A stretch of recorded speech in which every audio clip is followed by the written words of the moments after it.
మీ పవిత్ర నామానికి, మీ పరిశుద్ధ నామానికి, మా ప్రభువును, మా ప్రియ రక్షకుడు, మీ ప్రియ కుమారుడైన క్రీస్తు వారి శ్రేష్టమైన అతి పవిత్రమైన నామంలో హృదయపూర్వకంగా కృతజ్ఞతాస్తుతులు చెల్లిస్తున్నాను తండ్రి. ప్రభా, ఈ ప్రత్యేకమైన సమయంలో మీ యొద్దకు చేరుకున్న మీ కుమారుని జ్ఞాపకం చేసుకుంటూ ఆయన ఎంత బాధ్యతాయుతంగా ఈ భూమి మీద జీవించారో, ఎంతమందికి మార్గదర్శకత్వాన్ని నిర్దేశించారో, తన చివరి దినాలలో కూడా ఎంత గొప్పగా మీ యొక్క పని గురించి ఆలోచించి ఈ లోకాన్ని విడిచిపెట్టి వెళ్ళారో, వాటన్నిటినీ తమ మనస్సునందు ఉంచుకున్నటువంటి ఆయన ద్వారా మీ మార్గంలోనికి, మీ కుమారుడైన క్రీస్తు మార్గంలోనికి నడిపించబడినటువంటి మీ పిల్లలు కృతజ్ఞత కలిగిన వారే తండ్రి, వారి ఆత్మీయ తండ్రిని జ్ఞాపకం చేసుకుంటూ ఈ దినాన ఈ కార్యక్రమాన్ని ఏర్పాటు చేసి మీ సత్యవాక్యాన్ని వినటానికి సిద్ధపడి ఉండగా మీ పిల్లలకు అవసరమైన మాటలు మీరు అందించండి. వారి హృదయాల్లో మీ సత్యవాక్కులను విత్తి వారి ఆత్మీయ తండ్రి నడిచిన మార్గంలోనే వారు కూడా నడుచుకున్నట్లుగా, ఇంకనూ గొప్పగా నడుచుకున్నట్లుగా మీ యొక్క ఆలోచనలను మీ పిల్లల హృదయాలలోనికి పంపించమని, మీ సత్యవాక్యంతో వారి హృదయాలను నింపుటకు మీ ఆత్మ సహాయమును, మరి ముఖ్యంగా సమయోచితమైన జ్ఞానమును మీ దీనదాసుడైన నాకు దయచేయమని, ఆది నుండి అంతం వరకు మీకు మహిమకరముగా, మాకు దీవెనకరముగా ఈ సభ జరుగునట్లు సహాయం చేయమని క్రీస్తు నామంలో ఈ ప్రార్థన మనవులు అడిగి వేడుకొనిచున్నాం మా కన్న తండ్రి, ఆమేన్. ప్రియమైన దేవుని ప్రజలారా, దేవుని సేవలో అడుగు పెట్టడం అనేది దేవుడు అనుగ్రహించేటువంటి గొప్ప భాగ్యం. అంత మాత్రమే కాదు, అది మన అదృష్టం, అది మనకు లభించిన గొప్ప ధన్యత. ఎందుకంటే భూమి మీద చాలా మంది మనుషులు, నేను సీఎం ఆఫీసులో పనిచేస్తాను, పిఎం ఆఫీసులో పనిచేస్తాను, గూగుల్లో పనిచేస్తాను, అమెరికాలో పనిచేస్తాను, ఆస్ట్రేలియాలో పలానా పెద్ద కంపెనీలో పనిచేస్తానని గర్వంగా చెప్పుకుంటారు. కానీ వాస్తవానికి మనం గర్వంగా చెప్పుకోవాల్సినటువంటి విషయం ఏంటంటే, నేను సర్వోన్నతుడైన దేవుని దాసునిగా ఉంటాను అని, నేను సర్వోన్నతుడైన దేవుని పనిలో ఉంటాను, నేను సర్వోన్నతుడైన దేవుని పనిలో నేను కూడా ఒక పాలిభాగస్తుడను. ఇది గర్వంగా చెప్పుకోవాల్సినటువంటి విషయం. ఈ ప్రపంచంలో దానికంటే గొప్పదైన సంగతి మరొకటి లేదు. కానీ ఎందుకో సమాజానికి అది అర్థం కాలేదు. అయితే ప్రియులారా, ఇంత గొప్ప పనిని మనకు అప్పగించినటువంటి దేవుడు ఆ పనితో పాటు కొన్ని పాఠాలు, ఆ పాఠాలతో పాటు కొన్ని బాధ్యతలు, ఆ బాధ్యతల నడుమ కొన్ని విలువైన బంధాలు ఏర్పరిచాడు. బంధాలంటే మనకి కుటుంబంలో మాత్రమే ఉంటాయి అని అందరికీ తెలిసినటువంటి విషయం. కానీ కుటుంబంలో ఉన్నది రక్త సంబంధం, సంఘములో ఉన్నది దైవ సంబంధం, అది ఆత్మీయ బంధం. కుటుంబంలో తల్లిదండ్రుల రక్తంతో వచ్చినటువంటి రక్త సంబంధం ఉంటుంది, కానీ సంఘంలో క్రీస్తు రక్తంతో ఏర్పడినటువంటి రక్త సంబంధం ఉంటుంది. కాబట్టి తల్లిదండ్రుల రక్తంతో ఏర్పడిన రక్త సంబంధం కంటే కూడా బలమైనది క్రీస్తు రక్త సంబంధం. ఎందుకంటే క్రీస్తుది మాత్రమే పవిత్ర రక్తం. ఆ పవిత్ర రక్తమే సంఘాన్ని శుద్ధీకరించగలిగింది. ఆ పవిత్ర రక్తం ద్వారానే సంఘం ఒక చోట సమకూర్చబడింది. ఈ సంగతులు మనందరికీ తెలిసినటువంటి సంగతులు, మనకు తెలియని సంగతులు కాదు. అలాంటి ఒక గొప్పదైన బంధానికి కూడా, కుటుంబ బంధాల కంటే గొప్పదైన సంఘ బంధానికి కూడా, సంఘంలో ఉన్న ఆత్మీయ బంధానికి కూడా, సంఘంలో ఉన్న అనురాగానికి కూడా దేవుడు ఒక ఆత్మీయ తండ్రిని, ఆత్మీయ సహోదరులను జత చేసి ఇది దేవుని కుటుంబం అని మనకు తెలియజేశాడు. అందుకే కదా పౌలు గారు కూడా మాట్లాడుతూ, సువార్థికులు ఉండొచ్చు, బోధకులు ఉండొచ్చు, కానీ తండ్రులు అనేకులు లేరు, నేను మాత్రమే మిమ్మల్ని సువార్త ద్వారా కంటిని, నేనే మీ తండ్రిని అని ధైర్యంగా ప్రకటించుకోగలిగాడు. కొరింథీ పత్రికలో ధైర్యంగా ప్రకటించుకోగలిగాడు, నేనే మీ తండ్రిని, మీకు తండ్రులు అనేకులు లేరు. సువార్థికులు ఉండొచ్చు, లేదా బోధకులు ఉండొచ్చు, ఇంకా ఎవరెవరో ఉండొచ్చు, మీకు ఆత్మీయతలోనికి నడిపించడానికి సహోదరులు ఉంటే ఉండొచ్చు. ఆ సహోదరులను కూడా మీకు పరిచయం చేసింది ఎవరంటే నేనే. నా ద్వారానే మీకు సహోదరులు కూడా పరిచయం చేయబడ్డారు. ఆ విషయాన్ని మీరు అక్కడ స్పష్టంగా చూడొచ్చు. కొరింథీయులకు రాసిన మొదటి పత్రిక 4వ అధ్యాయము 15వ వచనాన్ని చూద్దాం ప్రియులారా. కొరింథీయులకు రాసిన మొదటి పత్రిక 4వ అధ్యాయము 15వ వచనంలో, క్రీస్తునందు మీకు ఉపదేశకులు 10,000 మంది అయినా ఉండొచ్చట. ఉపదేశకులు 10,000 మంది అయినా ఉండొచ్చు. 10,000 మంది అయినా, చాలా మంది ఉపదేశకులు ఉన్నారు కదా, ఎక్కడ పడితే అక్కడ ఉపదేశకులు కరువే ఉంది చెప్పండి.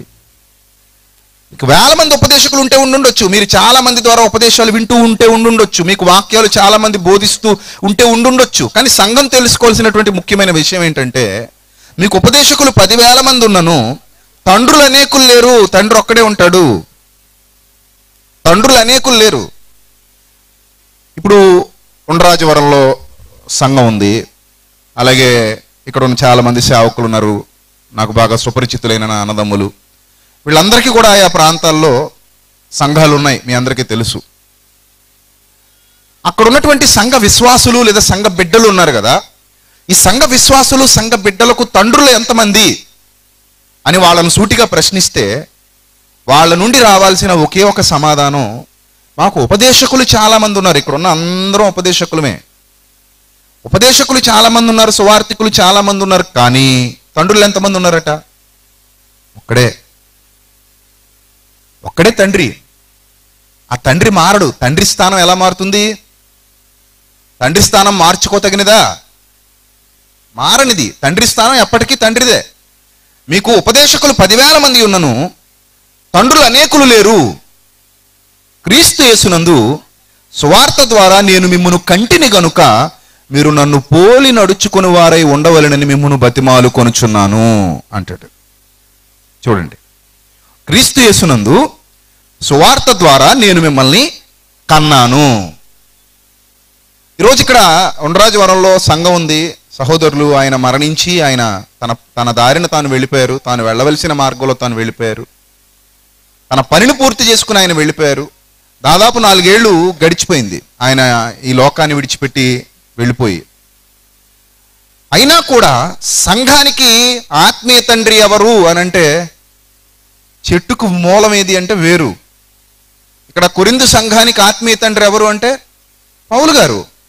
అలాగే ఉండరాజవరంలో ఉన్నటువంటి మీ సంఘానికి మీకు ఆత్మీయ తండ్రి ఎవరు అంటే ఆయనే. ఇప్పటివరకు ఆయన మాటలు మనం స్క్రీన్ మీద విన్నాం. పూర్వకాలంలో మరణిస్తే ఈ వెసులుబాటు ఉండేది కాదు, ఎందుకంటే అప్పుడు కెమెరాలు లేవు, రికార్డింగ్స్ లేవు, ఫొటోస్ లేవు, ఏం లేవు. నిజంగా పౌలు గారు మరణించే సమయానికి ఆయన ప్రసంగాలు వాళ్ళ చెవుల్లో వాళ్ళ హృదయాల్లో ఉండడం తప్పితే మనకలా మెమరీ కార్డుల్లో, ల్యాప్టాప్లో, సిస్టమ్స్లో సేవ్ చేసుకునే వెసులుబాటు ఆ రోజుల్లో లేదు. కనీసం పౌలు గారి ఫోటో కూడా ఉండదు ఆ కొరింథు సంఘం దగ్గర. కానీ మనకు దేవుడు ఎంత మంచి అవకాశాలు ఇచ్చాడంటే ఈ తరంలో మన ఆత్మీయ తండ్రి ప్రసంగాలు మనం ఇప్పటికీ వినొచ్చు. మీ ఆత్మీయ తండ్రి ప్రసంగాలు మీరు ఇప్పటికీ వినొచ్చు. అలాంటి గొప్ప వెసులుబాటు దేవుడు మీ అందరికీ కలిగించాడు. ఇప్పటికీ మీరు ఆయన ప్రసంగాలు స్క్రీన్ మీద వినగలుగుతున్నారు. ఆయన మీకు మరణించి కూడా మీలో స్ఫూర్తిని నింపుతున్నాడు. చాలా గొప్ప విషయం కదా అది. ఆయన మరణించి కూడా మీలో ఒక స్ఫూర్తిని నింపుతున్నాడు. ఆయన మరణించి కూడా మీలో ఒక అద్భుతమైన ఆత్మీయ భావజాలాన్ని నింపుతున్నాడు. ఆయన మరణించి కూడా మిమ్మల్ని పురుకొల్పగలుగుతున్నాడు. పేతురు గారు మాట్లాడుతూ అంటారు పత్రిక రాస్తూ, నేను త్వరగా ఈ గుడారమును విడిచిపెట్టవలసి వచ్చినని ఎరిగి మిమ్మల్ని రేపుట న్యాయమని ఎంచుకుంటున్నాను అంటాడు. ఈ గుడారంలో ఉన్నంత కాలం మిమ్మల్ని రేపడమే న్యాయం, ఎందుకంటే నేను తొందరగా ఈ గుడారాన్ని ఏం చేస్తాను, విడిచిపెట్టేస్తాను. విడిచిపెట్టేసిన తర్వాత మీకు రికార్డెడ్ ఎవిడెన్స్ ఇవ్వడానికి నా దగ్గర ఏమీ లేదు. మీకు రికార్డెడ్గా ఏదైనా పెట్టడానికి నా దగ్గర లేదు. ఒకవేళ ఏమైనా ఉంటే రాసి ఇవ్వాలంతే.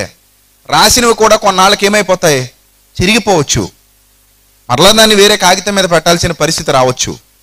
కానీ ఒక రికార్డెడ్ ఎవిడెన్స్ మీకు ఇవ్వాలి అని అనుకుంటే కనుక ఈ రోజుల్లో మనకు ఆ వెసులుబాటు దేవుడు కలిగించారు. అందును బట్టి దేవుని నామానికి హృదయపూర్వకంగా కృతజ్ఞతాస్తుతులు చెల్లిస్తున్నాను. నేను చనిపోయిన తర్వాత కూడా నా ప్రసంగాలు అలాగే ఉంటాయి యూట్యూబ్లో.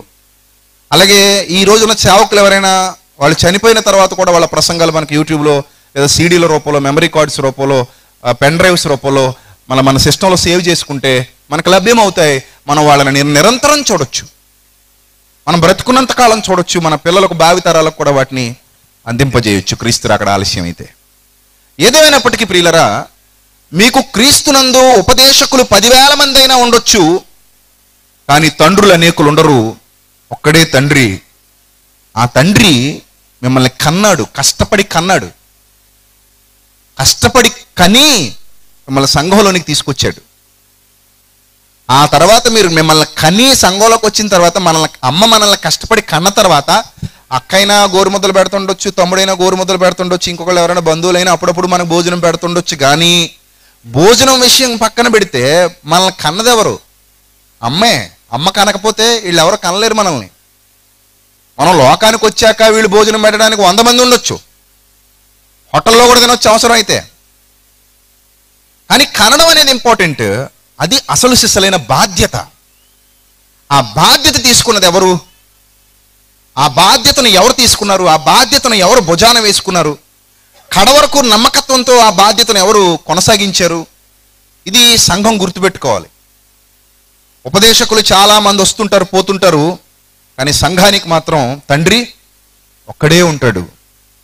అదే పౌలు గారు ఇక్కడ చెబుతున్నారు. ఆ ఒక్కడైన తండ్రి సంఘం కోసం ఏడుస్తాడు, కన్నీరు కారుస్తాడు, బాధ అనుభవిస్తాడు, కష్టాలు అనుభవిస్తాడు. ఒక్కోసారి భార్యాబిడ్డలను కూడా పట్టించుకోడు, సంఘం మీదే దృష్టి నిలుపుతాడు. సంఘాన్ని ఎలా ప్రభు కొరకు నిలబెట్టాలా అని ఆలోచిస్తాడు. ప్రభు యొక్క బోధలో, శిక్షలో తన పిల్లల్ని పెంచినట్టుగానే సంఘాన్ని పెంచుతాడు. ఇదంతా కూడా దేవుడు ఆత్మీయ తండ్రికి ఇచ్చినటువంటి బాధ్యత. అదొక రికార్డెడ్ ఎవిడెన్స్. ఎంత బలమైన రికార్డెడ్ ఎవిడెన్స్ అంటే అది చస్తూ ఎవడు కూడా సాధారణంగా 99.9% అబద్ధాలు చెప్పడానికి ఇష్టపడ్డు. చస్తూ ప్రతి ఒక్కరూ నిజాలే మాట్లాడతారు, యథార్థంగా మాట్లాడతారు. ఎందుకంటే నేనేమీ లేదు, ఇక్కడ నాకేమీ లేదు, నేను వెళ్ళిపోబోతున్నాను, ఇంక నేను ఇక్కడ ఏం చేయటానికి కూడా ఏమీ లేదు. ఉంటే ఏదైనా ఒప్పేసుకోవాలి ఇప్పుడే, లేదా ఏదైనా కొండ బద్దలు కొట్టినట్టు ఇప్పుడే చెప్పేసుకోవాలనే భావజాలం మనకు తెలియకుండానే మనకు కలుగుతుంది. అది నిజం. అది ఇప్పుడు మనకు అర్థం కాకపోవచ్చు, ఆ పరిస్థితికి వెళ్తే మనకే అర్థం అవుతుంది. అలాంటిది మరణశయ్య మీద ఉండి కూడా సంఘాన్ని నీతి మార్గంలో, చక్కటి మార్గంలో ఐక్యతగా ఉండి మీరందరూ దేవుని పని జరిగించండి, నేను లేకపోయినా దేవుని పని ఆగకూడదు అని చెప్పే దైవజనుడు నిజంగా మీకు మీ అదృష్టం. అది అలాంటి దైవజనుని వాక్య పరిచర్యలో మీరు బతకటం నన్ను అడిగితే నేను అదే చెప్తా. అలాంటి వారే సమాజానికి కావాలి. అలాంటి వారే కావాలి సమాజానికి. అలాంటి ఆత్మీయ తండ్రి కావాలి. ఉపదేశకుడికి ఆత్మీయ తండ్రికి ఉన్నంత బాధ్యత ఉండదు. ఉపదేశకుడిదంతా హోటల్ ఫుడ్, అది కొంచెం టేస్టీగా అనిపిస్తుంది. నేను కూడా మీకు ఉపదేశకుడినే, నాది కూడా మీకు హోటల్ ఫుడ్ లాంటిదే. కానీ సంఘ కాపరి లేదా సంఘానికి ఆత్మీయ తండ్రి ఉన్నాడు చూశారు. ఈ ఆత్మీయ తండ్రి అమ్మలాంటుడు. బిడ్డకి ఏం కావాలో తెలుసు. ఇప్పుడు మీతో నాకు ఏ పరిచయం లేదు, నేను యూనివర్సల్గా మాట్లాడుకుని పోతా. మీ కుటుంబాల గురించి నాకు తెలీదు, మీ కుటుంబ పరిస్థితులు నాకు తెలీదు, మీ జీవితాలు ఏంటో నాకు తెలీదు, మీరు ఏ విధమైన స్థితిలో నుండి రక్షణలోకి వచ్చారో తెలీదు, మీ నడిపింపు ఏంటో నాకు తెలీదు, నాకు ఏమీ తెలీదు. నేను యూనివర్సల్గా మీ అందరికీ నేను ప్రభు నాకు అనుగ్రహించిన జ్ఞానాన్ని బట్టి చెప్పుకుంటూ వెళ్ళిపోతాను. కానీ ఆత్మీయ తండ్రి అలా కాదు కదా. ఆత్మీయ తండ్రికి పిల్లలందరితో పర్సనల్ అటాచ్మెంట్ ఉంటుంది. ఈ పర్సనల్ అటాచ్మెంట్ ఎలాంటిదంటే, రోజు మీ కుటుంబాలను చూడడం ద్వారా, రోజు మీ కుటుంబాల్లోనికి రావడం ద్వారా, మీతో ఉన్నటువంటి ఆ ఐక్యతను బట్టి, మీతో ఉన్నటువంటి ఆ ఫేస్ టు ఫేస్ మీకు వారికి ఉన్న ఆ అనుబంధాన్ని బట్టి, ఆ సంబంధాన్ని బట్టి మీకు చేయవలసినటువంటి హెచ్చరికలు ఎలాంటివో, మిమ్మల్ని ఏ విధమైన మార్గంలో నడిపించాలో, మీకు ఏ విధంగా జ్ఞానాన్ని ఉపదేశించాలో, ఏ సమయంలో ఎలాంటి వాక్యాన్ని మీకు అందించాలో, మిమ్మల్ని ఎలా కాపాడుకోవాలో, మిమ్మల్ని ఎలా జాగ్రత్త చేయాలో, దుష్టుడు మిమ్మల్ని ఎత్తుకొని పోకుండా, క్రూరుడు మిమ్మల్ని పట్టుకొని పోకుండా ఎలా మిమ్మల్ని కాపాడుకోవాలో, ఇవన్నీ కూడా ఆత్మీయ తండ్రి దగ్గరుండి చూసుకునే అవకాశం ఉంటుంది. నిజంగా ఆయన లేని లోటు పోడ్చలేనిది, తీర్చలేనిది అనిపించేలా ఉండాలి మన సేవ. మనం సేవ చేస్తున్నామంటే, మనం సేవలో ఉన్నామంటే అందరూ గుర్తుపెట్టుకోవాలి, మనం మరణించిన తర్వాత ఆ లోటు ఎంత ఎంత భర్తీ చేయలేనిదో, అది ఎంత గొప్పదో మన పిల్లల మీద ఆ ముద్ర ఉండాలి. ఆ ముద్ర ఉండాలి. అలాంటి ముద్ర వేసి వెళ్ళిపోయాడు ఆయన. ఇప్పటికీ మీ మస్తిష్కాలలో ఆయనను గూర్చినటువంటి జ్ఞాపకాలు మెదులుతున్నాయి. ఇప్పటికీ నేను మాట్లాడుతుంటే చాలామంది కళ్ళు చెమరుస్తున్నాయి.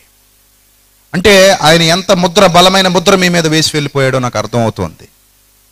ప్రియులారా, అలాంటి వ్యక్తి తాను చూపిన బాటలో మిమ్మల్ని నడవమని చెప్పినప్పుడు, ఆ బాటలో మనం నడవడమే ఆయనకు మనం ఇచ్చేటువంటి ఘన నివాళి. అర్థమవుతుందా? ఆయన ఏ బాటలో అయితే మనల్ని నడవమని బోధించాడో, ఏ క్రీస్తు వైపు చూస్తూ అయితే క్రీస్తును పోలి నడుస్తూ నన్ను పోలి నడవమని ఆనాడు పౌలు చెప్పారో, అలా ఆ క్రీస్తు వైపు చూస్తూ, ఆ క్రీస్తునే చూపిస్తూ, ఆ క్రీస్తు మార్గాలనే మీకు పరిచయం చేస్తూ, ఆ మార్గాలలోనే మిమ్మల్ని నడవమని మీకు నేర్పిస్తూ, మిమ్మల్ని ప్రేరేపిస్తూ, బలపరుస్తూ, ఆయన మీకు వేసి వెళ్ళిపోయిన బాట ఏదైతే ఉందో, ఆ బాటలో మీరు తూచా తప్పకుండా, క్రమం తప్పకుండా ఐక్యంగా నడవడమే ఆయనకు మీరు ఇచ్చేటువంటి ఘన నివాళి. ఇది సంఘ సభ్యులందరూ గుర్తుపెట్టుకోవాలి. ఆ బాధ్యత మన భుజాల మీద మోయాలి. ఆ బాధ్యత మన తలకెత్తుకోవాలి. ఆ బాధ్యత మనం అర్థం చేసుకోవాలి. ఆ భారభరితమైన పరిచర్య మనం విడిచిపెట్టకుండా కొనసాగించాలి. అదే ఆయనకు సంతోషాన్ని ఇచ్చేది, అదే ఆయనకు ఆనందాన్ని ఇచ్చేది. ఆ సంతోషం ఆనందం మిగల్చలేని నాడు ఆయన వేసిన బాటకు, లేదా ఆయన మీ పట్ల చూపించిన ప్రేమకు, అటు దేవునికి కానివ్వండి, ఇటు మన రక్షకుడైన ప్రభువుకి కానివ్వండి, మన ఆత్మీయ తండ్రికి కానివ్వండి, మనం అన్యాయం చేసిన వారమే అవుతాం. గుర్తుపెట్టుకోండి ప్రియులారా, ఈ లోకంలో ఏది ఎవరికి శాశ్వతం కాదు. కొందరు ముందు వెళుతున్నారు, కొందరు వెనక వెళుతున్నారు. మొత్తం మీద మనమందరం ఈ లోకాన్ని విడిచిపెట్టి వెళ్ళిపోతాం. కానీ యథార్థతే మనల్ని కాపాడుతుంది, గుర్తుపెట్టుకోండి. నమ్మకత్వం మనల్ని కాపాడుతుంది, గుర్తుపెట్టుకోండి. ఆ నమ్మకత్వాన్ని కోల్పోతే, ఆ యథార్థతను కోల్పోతే ఎప్పటికీ మనం పనికిరాని వాళ్ళు కానీ, పనికిరాని నీచులు కానీ, సంస్కారహీనులు కానీ చరిత్రలో మిగిలిపోతాం. మీకు అద్భుతమైన చరిత్ర చెప్తాను, జాగ్రత్తగా వినండి.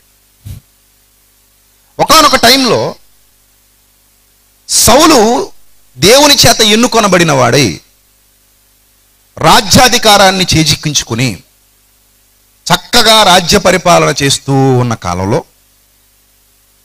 దేవుని యొక్క ఆలోచనలకు భిన్నంగా, దేవుని యొక్క భావజాలానికి భిన్నంగా, ఆయన ఆజ్ఞలకు వ్యతిరేకంగా అతడు కొనసాగటాన్ని బట్టి దేవుడు అతని విషయమై అభ్యంతరాలు వ్యక్తం చేసి, నాకు ఇతని పరిపాలన కానీ, ఇతని జీవన విధానం కానీ సంతృప్తికరంగా లేవు, నేను ఇతని యందు ఆనందించువాడనుగా లేను, సో నాకు సౌలు నచ్చలేదు, నేను అతన్ని త్రోసివేయాలనుకుంటున్నానని సమూయేలుతో చెప్పి, మరి ఎవరు ప్రభువా నీకు కావాలంటే, ఎక్కడో అడవుల్లో పాటలు పాడుకుంటూ తిరుగుతూ గొర్రెలు మేపుకుంటున్నటువంటి దావీదును, గొర్రెల కాపరిని ఎన్నుకున్నాను, అతను నాకు కావాలని చెప్పి దేవుడు మరలా తన పనిని, బాధ్యతను దావీదుకి అప్పగిస్తాడు. యోనాతానుకి దావీదికి మధ్య ఒక నిబంధన నడుస్తుంది. ఆ నిబంధన ఏంటో జాగ్రత్తగా చూడండి. ఆ కిందంటాడు, దాన్ని విచారించు, ఇలాగుని యెహోవా దావీదు యొక్క శత్రువుల చేత దాన్ని విచారించినట్లుగా యోనాతాను దావీదు సంతతి వారిని బట్టి నిబంధన చేసెను. యోనాతాను దావీదును తన ప్రాణ స్నేహితునిగా ప్రేమించెను గనుక ఆ ప్రేమను బట్టి దావీదు చేత మరలా ప్రమాణము చేయించెను. ఇక్కడ యోనాతాను వాస్తవానికి రాజు అయ్యే అధికారం, అవకాశం ఎవరిదో తెలుసా? సౌలు మంచిగా ఉంటే, సౌలు మంచిగా ఉండుంటే ఆ అధికారం యోనాతానికే వచ్చి ఉండేదేమో. యోనాతాను చాలా మంచివాడు, యోనాతాను యథార్థవంతుడు, యోనాతాను దేవుని యందు భయభక్తులు కలిగిన వాడు. ఎంత భయభక్తులు కలిగిన వాడంటే, రాజ్యం మా నాన్నది కాబట్టి వంశపారంపర్యంగా నాకే రావాలనే కుయుక్తి కానీ, దురాలోచన కానీ, దుష్టాలోచన కానీ లేనివాడు. ఏదో విధంగా రాజ్యాన్ని నేనే చేజిక్కించుకోవాలి అనే పనికి మాలిన ఆలోచనలు, స్వార్థపూరితమైన ఆలోచనలు లేనివాడు. ఎంత యథార్థవంతుడంటే, ఈ రాజ్యం నాది కాదు, ఆ పరలోకపు తండ్రి ఎవరికి అప్పగిస్తే వారిది. సో నేను స్వార్థపూరితంగా దీన్ని దోచుకోవడానికి నాకు అధికారం లేదు, స్వార్థపూరితంగా నేను లాక్కోవడానికి నాకు అధికారం లేదు, స్వార్థపూరితంగా నేను నా వైపు వీళ్ళని తిప్పుకొని రాజ్యాన్ని మరలా నా హస్తగతం చేసుకోవాలన్న దురాలోచన నాలోనికి రావడానికి వీలు లేదు. దేవుడు దావీదు గారికి అప్పగించాడు కాబట్టి నేను దావీదుకి ఫుల్గా ఏం చేయాలి? ఇప్పుడు సపోర్ట్ చేయాల్సిందే, సపోర్ట్ చేయాల్సిందే అని అనుకున్నాడేమో. ఇమ్మీడియట్గా దావీదుతో మాట్లాడుతున్నాడు, దావీదు నేను చనిపోతే గనుక నా సంతతి వారిని దయతో జ్ఞాపకం చేసుకో, మర్చిపోకు వాళ్ళని, నా సంతతి వాళ్ళను దయతో జ్ఞాపకం చేసుకో అన్నాడు. నిజంగా ఈరోజు మీరు వింటున్నటువంటి ఈ చరిత్ర ఆనాడు పాత నిబంధన గ్రంథంలో ఛాయారూపంగా కనబడుతూ ఈనాడు కొత్త నిబంధనలో ఉన్న క్రైస్తవులమైన మనకి ఒక అద్భుతమైన పాఠాన్ని నేర్పించే చరిత్ర. ఆ పాఠం ఎలాంటిది? సహోదరుల మధ్య ఉండాల్సినటువంటి రిలేషన్షిప్ ఎలా ఉండాలి, ఆ రిలేషన్షిప్లో నిజంగా అందరూ దేవునికి లోబడితే, అందరూ వాక్యానికి లోబడుతుంటే ఏ విధమైన నిర్ణయాలు తీసుకోవాలి, ఏ విధమైన ఆలోచన విధానం కలిగి ఉండాలి, ఏ విధంగా సంఘం న్యాయం చేయాలి దేవుని పనికి అనే విషయాన్ని చాలా స్పష్టంగా మనం ఇక్కడ అర్థం చేసుకోవచ్చు. తాను ఎందుకు తగ్గాలి అసలు యోనాతాను? దేవుని యందు భయభక్తులు గలవాడు కనుక. అదే దేవుని యందు భయభక్తులు లేనివాడైతే దావీదు ఎంతో నేనెంతో చూసుకుందాం అనుకునేవాడు, అబ్షాలోము చేసినట్టుగా పిచ్చి పని చేసేవాడు. కానీ అలాంటి పిచ్చి పని చేయలా, నా రాజ్యం నాది, 2 ముక్కలు చేసేస్తాను, దావీదు తీసుకుంటాడు, నాది నేను చేసుకుంటాను. దేవుడు దావీదుకి అప్పగించాడు అక్కడ. కాబట్టి యోనాతాన్ ఇన్వాల్వ్మెంట్ ఉండకూడదు అనుకున్నాడు. తనను తను తగ్గించుకున్నాడు. ఇమ్మీడియట్గా ఏమని చెప్తున్నాడు తెలుసా? దావీదు, నేను మరణమైపోతే గనుక, నేను ఈ లోకాన్ని విడిచిపెట్టి వెళ్ళిపోతే గనుక దయచేసి నా సంతానాన్ని మాత్రం మర్చిపోకు, అలా మర్చిపోనని నాకు ప్రమాణం చేయి అన్నాడు. దావీదు యోనాతాను గారికి ప్రమాణం చేసేసాడు. తర్వాత కొంతకాలం గడిచిపోయింది, కొన్నాళ్ళు గడిచిపోయాయి. ఒకరోజు ఒక దుర్వార్త వినబడింది రాజ్యంలో. ఆ దుర్వార్త ఏంటంటే సౌలు మరణించాడు. సౌలుతో పాటుగా యోనాతాను కూడా ఏమయ్యాడు? మరణమయ్యాడు. చూడండి సమూయేలు 2వ గ్రంథం 4వ అధ్యాయము. సమూయేలు 2వ గ్రంథం 4వ అధ్యాయము 4వ వచనం నుంచి చూద్దాం. సౌలు కుమారుడగు యోనాతానునకు కుంటివాడగు కుమారుడొకడు ఉండెను. యెజ్రెయేలు నుండి సౌలును గురించి యోనాతానును గురించి వర్తమానం వచ్చినప్పుడు వాడు 5 ఏండ్ల పిల్లాడటండి. 5 ఏళ్ళు పిల్లోడంటే ఎంత ఉంటాడండి? చాలా చిన్నోడు కదండి. ఈ మెఫీబోషెతు ఎంత ఉంటాడట? 5 ఏండ్ల పిల్లాడండి, చిన్న పిల్లాడు. వాని దాది ఆ కంగారులో, ఆ టెన్షన్లో, ఏంటి టెన్షను? సౌలు గురించి యోనాతాను గురించి వర్తమానం వచ్చేసింది, మరణ వర్తమానం. ఇంకా వాళ్ళు లేరన్న వార్త వినబడింది. వాళ్ళు లేరన్న వార్త వినబడగానే పూర్వకాలంలో రాజులు చనిపోతే రాజ్యాన్ని ఇమ్మీడియట్గా అందులో ఉన్న స్త్రీలతో సహా, దాసులతో సహా, దాసీలతో సహా తీసుకుపోయేవారు. అలాంటి భయం ఏదో ఆమెలో ఉంది. ఆ భయం ఆమెలో ఉండి, ఇక నా పరిస్థితి అదో అగమ్యగోచరం అయిపోద్ది, బాబునైనా తప్పిస్తే మంచిది అనుకుందేమో దాది. ఆ దాది ఏం చేసిందట, వాడిని ఎత్తుకుందట. ఆ పిల్లాన్ని, 5 ఏళ్ల పిల్లాన్ని ఎత్తుకుని పరుగులు లంకించుకుంది. స్పీడ్గా పరిగెడుతోంది. ఆ పరుగున వెళ్ళిపోతుంటే ఎక్కడో కాలికేదో తగిలింది. పాపం పిల్లాన్ని పడేసింది ఆ వేగంతోనే. ఆ వేగంతో పిల్లాన్ని పడేసేసరికి ఆ ఫోర్స్కి అతని కాళ్ళకి ఆ బలమైన దెబ్బ తగిలేసింది. ఆ రోడ్డు మీద పడేసిందేమో, లేకపోతే ఏదైనా రాళ్ల మీద పడేసిందో. ఆ రోజుల్లో మనకులాగా సిమెంట్ రోడ్లు, తార్ రోడ్లు ఉండవు కదా. ఉంటే రాతి రోడ్లు ఉంటాయి, లేకపోతే మామూలుగా ఉన్న మట్టి రోడ్లే ఉంటాయి. ఆ కొండ ప్రాంతాల్లో పరుగు లంకించుకుందేమో. గట్టిగా పరుగు పెట్టేసరికి, పడిపోయేసరికి పిల్లాడి కాళ్ళకి బలమైన దెబ్బ తగిలేసింది. బలమైన దెబ్బ. ఎప్పుడైతే పిల్లాడి కాళ్ళకి బలమైన దెబ్బ తగిలేసిందో 2 కాళ్ళు పనిచేయడం మానేసి కుంటోడైపోయాడు పాపం. పిల్లల్ని చాలా జాగ్రత్తగా చూసుకోవాలి కదా. హ్యాండిల్ విత్ కేర్ అని వస్తువుల గురించి రాస్తాం మనం. వస్తువులకు రాస్తాం ఎలా అని? హ్యాండిల్ విత్ కేర్ అంటే ముఖ్యమైన వస్తువులు పడేయకండి, పోతాయి, జాగ్రత్తగా చూసుకోండి. హ్యాండిల్ విత్ కేర్ అని వస్తువులకు కదా రాయాల్సింది. పిల్లల దగ్గర ఉండాలి హ్యాండిల్ విత్ కేర్. మధ్యకాలంలో ఎన్ని వార్తలో పిల్లల్ని సరిగా చూసుకోరు. ఈ మాయదరి తల్లులు, ఈ టీవీ సీరియల్స్, ఈ దరిద్ర ఫోన్లు వచ్చిన తర్వాత ఈ పిల్లల్ని సరిగా పట్టించుకోకపోవడం. మొన్న ఒక అబ్బాయి కుక్కర్ మీదకి లాగేసుకున్నాడు. లాక్కోవడం వల్ల ఏమైంది? లోపల ఉన్న సాంబార్ అంతా పిల్లాడి మీద ఒలికిపోయింది, మొత్తం తొక్కు ఊడిపోయింది. ఒక అబ్బాయి ఏమో వేడి నీళ్లు మీద పోసేసుకున్నాడు. ఒక తండ్రి ఏమో కొడుకు తాగుతూ ఫోన్ చూసుకుంటూ వేడి టీ పిల్లాడి మీద వాళ్ళకి పోసేసాడు. సో ఇలాంటివన్నీ చూస్తుంటే పిల్లలు చచ్చిపోతారు, బతకరు. ఉడికిపోద్ది, ఒళ్ళంతా తొక్కంతా పోద్ది, చర్మం అంతా పోద్ది. అలా ఈవిడేమో పాపం అలాంటి నిర్లక్ష్య వైఖరి కాదులేండి, ప్రమాదం సంభవిస్తుందన్న భయంతో పరిగెత్తుతుంది. అక్కడ ఆవిడ ఇంటెన్షన్ మంచిదే, పిల్లాన్ని కాపాడాలనే పరిగెత్తుతుంది. పిల్లాన్ని కాపాడాలని పరిగెత్తుతున్నప్పుడు సడన్గా ఏదో తగిలింది పాపం. హడావుడిలో పరిగెత్తేటప్పుడు ఇంకా అవన్నీ చూసుకోరు కదా. ఆ పడి కింద పడిపోయేసరికి పిల్లాడి 2 కాళ్ళకి గట్టి దెబ్బ తగిలేసింది. ఆ వాడు పడి కుంటివాడైపోయాడు. వాని పేరు మెఫీబోషెతు. రాజ్యంలో యోనాతాను కొడుకు ఆనందంగా సంతోషంగా బతకవలసిన వాడి దెబ్బతినేశాడు పాపం. పరిస్థితి విషమించింది. తండ్రి లేడు, తాత లేడు, రాజ్యం లేదు, కుటుంబం లేదు, ఒంటరోడైపోయాడు. బాధాకరమైన పరిస్థితి, ఇబ్బందికరమైన పరిస్థితి, బతకటానికే ఇబ్బందులు పడేటువంటి పరిస్థితి.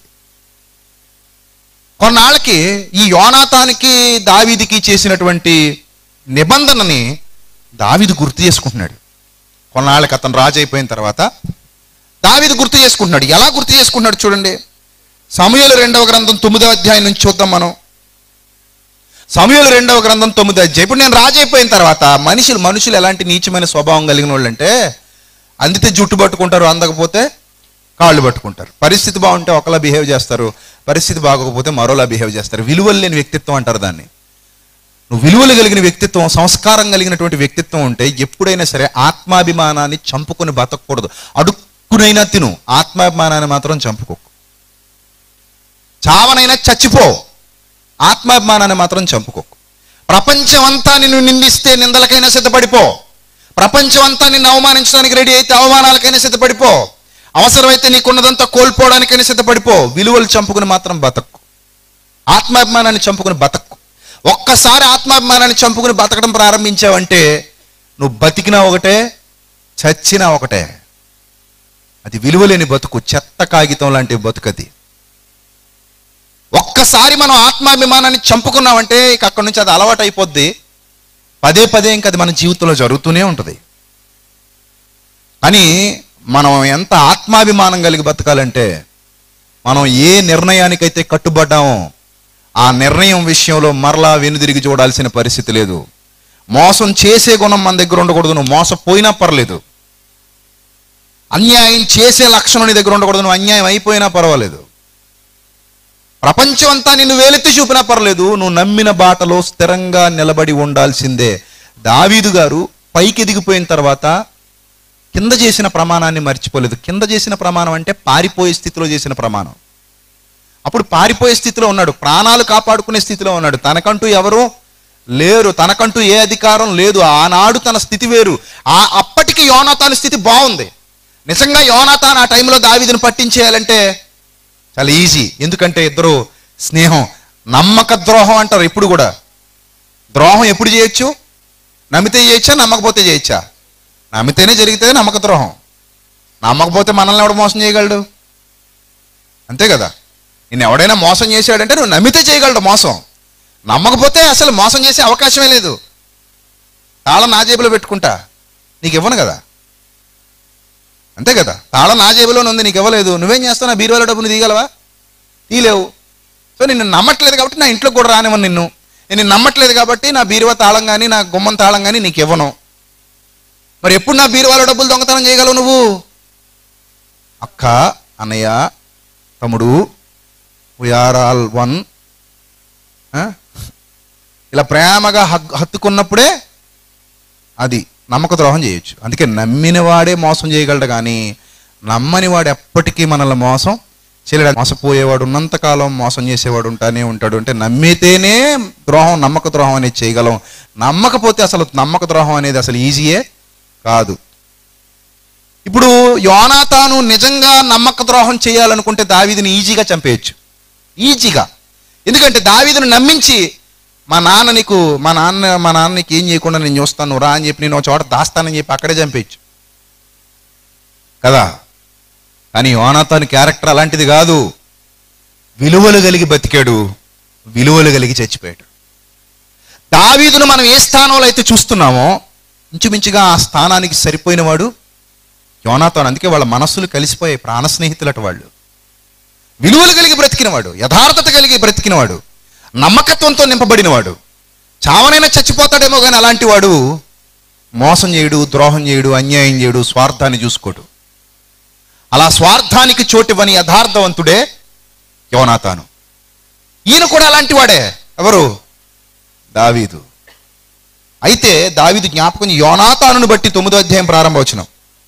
యోనాతానును బట్టి నేను ఉపకారము చూపుటకు సౌలు కుటుంబంలో ఎవడైనా కలడా అని దావీదు అడిగాను. సౌలు కుటుంబానికి సేవకుడుకు సీబా అని ఒకడు ఉండగా, సీబా పేరు గుర్తుపెట్టుకోండి, మళ్ళీ మాట్లాడుకుందాం ఇతని గురించి. సీబా అని ఒకడు ఉండగా వారు అతనిని దావీదునందుకు పిలువనంపిరి. రాజు, సీబావు నువ్వే కదా అని అడుగగా అతడు, నీ దాసుడనైన నేనే సీబాను అనను.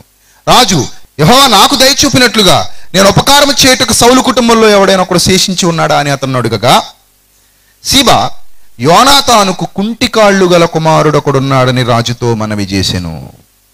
చూసారా, కుంటికాళ్ళు గల కుమారుడు. చాలా సంవత్సరాల తర్వాత, అప్పటికి మెఫీబోషెత్ పెద్దోడైపోయాడు. చాలా సంవత్సరాల తర్వాత అడుగుతున్నాడు, ఎవరిని ఉన్నారా అంటే, కుంటికాళ్ళు గల కుమారుడు ఒకడు ఉన్నాడయ్యా నీ స్నేహితుడైన యోనాతానుకి.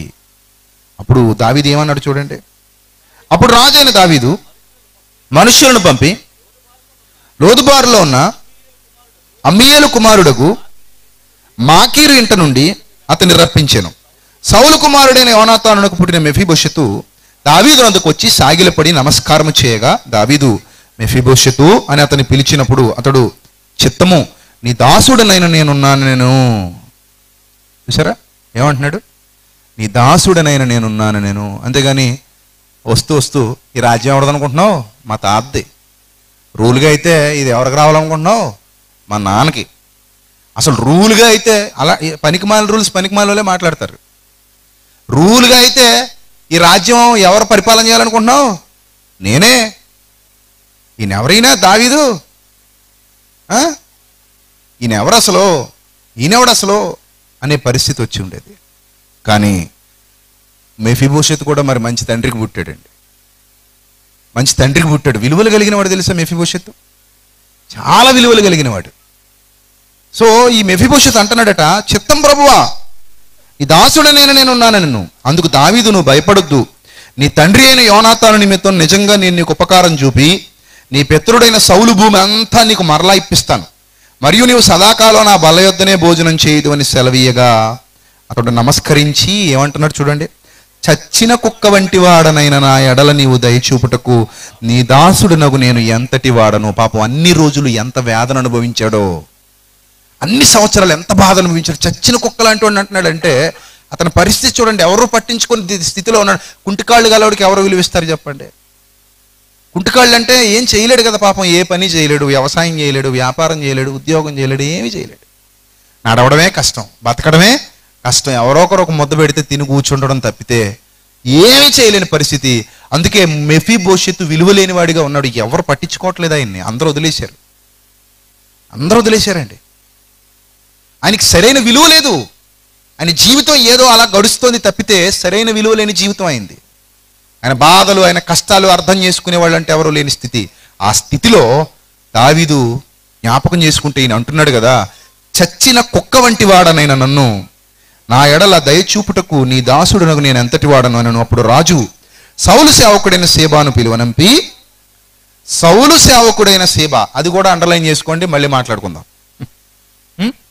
సౌలు సేవకుడైన సేబాను పిలువనంపి, సౌలుకును అతని కుటుంబమునకు కలిగిన సొత్తంతటిని నీ యజమానుని కుమారునికి నేను ఇప్పించి ఉన్నాను. కాబట్టి నీవు నీ కుమారులు నీ దాసులు అతని కొరకు ఆ భూమిని సాగుబడి చేసి నీ యజమానుని కుమారునికి భోజనమునకి ఆహారము కలుగునట్లు నీవు దాని పంట తేవాలి. నీ యజమానుని కుమారుడైన మెఫీబోషెతు ఎల్లప్పుడూ నా బల్ల యొద్దే భోజనం చేయనని సెలవిచ్చాను. ఈ సీబాకు 15 మంది కుమారులు, 20 మంది దాసులు ఉన్నారు. నా ఏలిన వాడు ఒక రాజు తన దాసునికి ఇచ్చిన ఆజ్ఞ అంతటి చొప్పున ఈ దాసుడిని నేను చేస్తానని సీబా రాజుతో అన్నాడు. కాగా మెఫీబోషెతు రాజకుమారుల్లో ఒకడైనట్టుగా రాజు బల్ల యొద్దనే భోజనం చేస్తున్నాడట. చూడండి, రాజు బల్ల యొద్దనే రాజకుమారుల్లో ఒకడిగా భోజనం చేస్తున్నాడు. మెఫీబోషెతునకు ఒక చిన్న కుమారుడు ఉండెను, వాని పేరు మీకా. ఆల్రెడీ మెఫీబోషెతు కూడా వివాహం అయింది, ఒక కుమారుడు కూడా పుట్టాడు.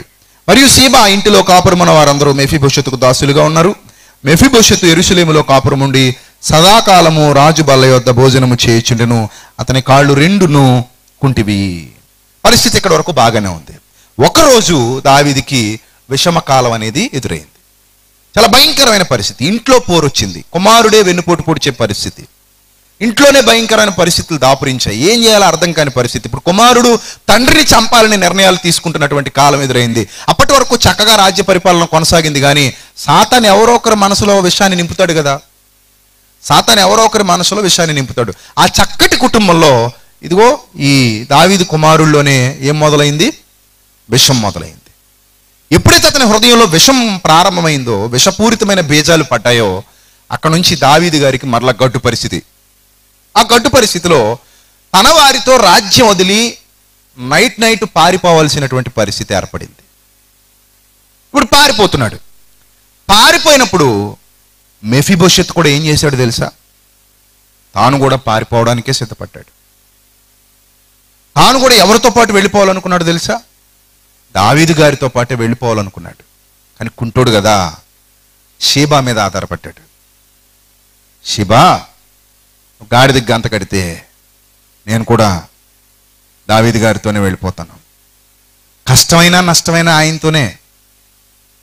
కష్టమైనా నష్టమైనా ఆయనతోనే. నేను ఆయన బాధలు అనుభవిస్తున్నప్పుడు నేను రాజ్యంలో ఉండడం అనేది న్యాయం కాదు. నేను వచ్చేస్తాను, నేను కుంటోండి కదా, మరి నేను వెళ్ళలేను, నాకు ఏదో విధంగా నువ్వే హెల్ప్ చేయాలి.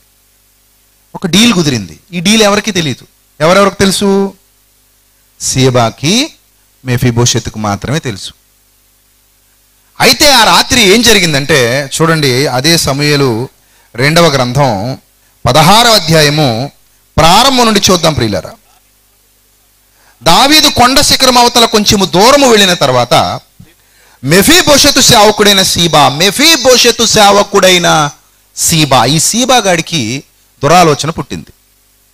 ఏమనుకున్నాడంటే, ఇప్పుడు మనం మెఫీబోషెత్తోనే ఉంటే అప్పటికీ వీడికి పరిచర్య చేస్తూ, వీడి కుటుంబానికి పరిచర్య చేస్తూ దాసుల్లాగా బతకాలి.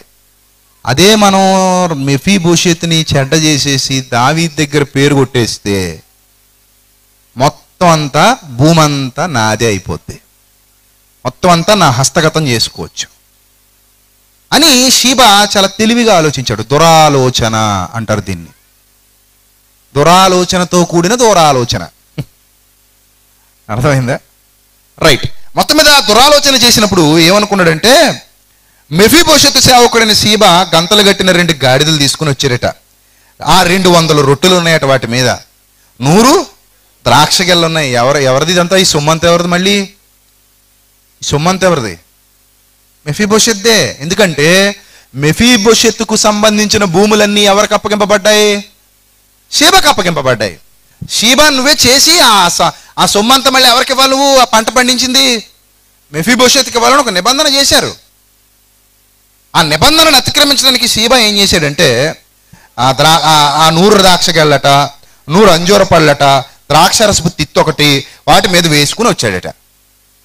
ఇవన్నీ గాడిదలకు గంత కట్టి చక్కగా పట్టుకొచ్చాడు. పట్టుకొచ్చి ఎవరికి ఇస్తున్నాడు? రాజు ఇవి ఎందుకు తెచ్చితివని సీబాను అడుగగా సీబా అంటున్నాడట, గాడిదలు రాజు ఇంటి వారు ఎక్కుటకు. అయ్యా మీరు నడవలేరు కదయ్యా, కాబట్టి మీరు ఎక్కాలని ఆ గాడిదలు తెచ్చాను. తర్వాత ద్రాక్షారసము అరణ్యమందు అలసట నుండి వారు తాగుటకును తెచ్చితిననగా రాజు నీ యజమానుని కుమారుడు ఎక్కడనున్నాడని అడిగితే అందుకు సీబా చిత్తగించుము.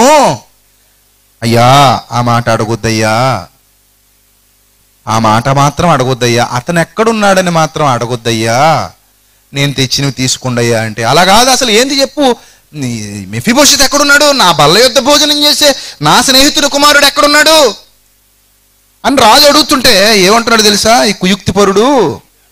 ఈవేళ ఇశ్రాయేలీలు తన తండ్రి రాజ్యమును తనకు తిరిగి ఇప్పించురనుకొని అతడు యెరూషలేములో నిలిచి ఉన్నాడనిను. చూసారా చెప్పుడు మాటలు. పాపం దావీదు కష్టకాలంలో ఉన్నాడు కదా, గాడిదలు తెచ్చాడు, ఆంజూర పాడలు తెచ్చాడు, ద్రాక్ష గెలలు తెచ్చాడు, రసం తెచ్చాడు, తిత్తి రసం, ఇవన్నీ తెచ్చి నా మీద ఎంత ప్రేమ చూపిస్తున్నాడు ఈ సీబాగాడు అనుకున్నాడు. ఆయన తెలియదు కదా. అప్పుడు ఏమనుకున్నాడంటే, అమ్మో మెఫీబోషెతు కాళ్ళు లేకపోయినా చాలా దుష్టుడన్నమాట. ఎందుకు? ఎక్కింపు మాటలు వినేశాడు, బాగా ఎక్కించేశాడు. ఎవరు? షీబా. అవన్నీ వినేసి అనుకున్నాడు, కుంటోడు అనుకున్నాం కానీ చాలా క్రూరుడు. రాజ్యం కోసం వాళ్ళ నాన్నే పరితపించలేదు, రాజ్యం కావాల్సి వచ్చింది, రాజ్యం మరలా కుంట అతనికి ఇప్పిస్తారు అనుకున్నాడా అని మనసులో భావించాడేమో. దావీదు వెంటనే ఏమంటాడు తెలుసా?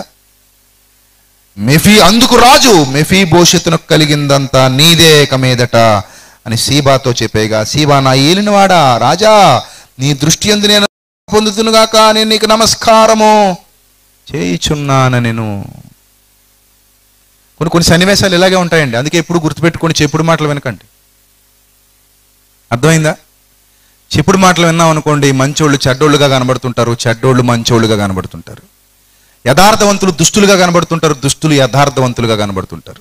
మన హైదరాబాద్ మీటింగ్కి వెళ్ళినప్పుడు ఒక తమ్ముడు వచ్చి నన్ను గట్టిగా పట్టుకుని బోర్న వెలవెల ఏడ్చేసాడు. వచ్చి రాగానే పట్టుకుని కౌగులించుకుని గట్టిగా పట్టుకుని ఏడ్చేస్తుంటే, అసలు ఎందుకు ఏడుస్తున్నావు తమ్ముడు, నువ్వు ఫస్ట్ ఎందుకు ఏడుస్తున్నావు చెప్పు, నువ్వు ఏడవలసిన పని ఏంటంటే, అన్న నన్ను క్షమించండి అన్న, మీ కాళ్ళు పట్టుకుని క్షమాపణ చెప్పడానికి వచ్చానన్నా, మిమ్మల్ని చాలా అపార్థం చేసుకున్నానన్నా, ఎన్ని బూతులు తిట్టానన్నా, మిమ్మల్ని ఫేస్బుక్లో మీ గురించి ఎన్ని బూతులు పోస్ట్ చేశానన్నా, నన్ను క్షమించండి అన్నా అని వేదిక మీద పట్టుకుని ఏడుస్తుంటే, అసలు నువ్వు ఎవరో కూడా నాకు తెలియదు తమ్ముడు, నువ్వు ఎప్పుడు తిట్టావో కూడా నాకు తెలియదు, నువ్వు ఆ ఫేస్బుక్లో ఏ పోస్ట్ పెట్టావో కూడా నాకు తెలియదు, నేను ఎప్పుడు చూడనైనా చూడలేదు అంటే మీకు తెలియకపోవచ్చానా, నేను మాత్రం చాలా దారుణంగా తిట్టానన్నా, మిమ్మల్ని మీ ఇంట్లో వాళ్ళని కూడా తిట్టానన్నా, క్షమించండి అన్న అని పట్టుకుని ఏడ్చాడు. ఆ రోజు నేను అనుకున్నాను, ఏమైందంటే అప్పుడు అలా చెప్పారన్నా నాకు మీ గురించి, కానీ ఇప్పుడు నేను విన్న తర్వాత, నేను చూసిన తర్వాత నాకు అర్థమైంది, నన్ను క్షమించండి అని చెప్పి వెళ్ళిపోయాడు. అది అతనిలో ఆ ఫీల్ కలిగడానికి గల కారణం అతను విన్నాడు కాబట్టి. ఒకవేళ వినకపోయి ఉంటే, అక్కడే నిలిచిపోయి ఉంటే, ఆ మాటల్లోనే నిలిచిపోయి ఉంటే అతనికి వాస్తవాలేవో అర్థమయ్యేవి కావు, ఎవరెలాంటి వారో తెలిసేది కాదు. ఆ అబద్ధాన్ని నమ్మి ఒక జీవితం గడిపేసేవాడు. ఇప్పుడు ఇక్కడ దావీదు గారు కూడా ఒక అబద్ధాన్ని నమ్మేశాడు. ఈ సీబా అనే కుయుక్తిపరుడు, ఈ సీబా అనే కుట్రదారుడు. ఈ సీబాకి ఏం కావాలంటే భూమి కావాలి.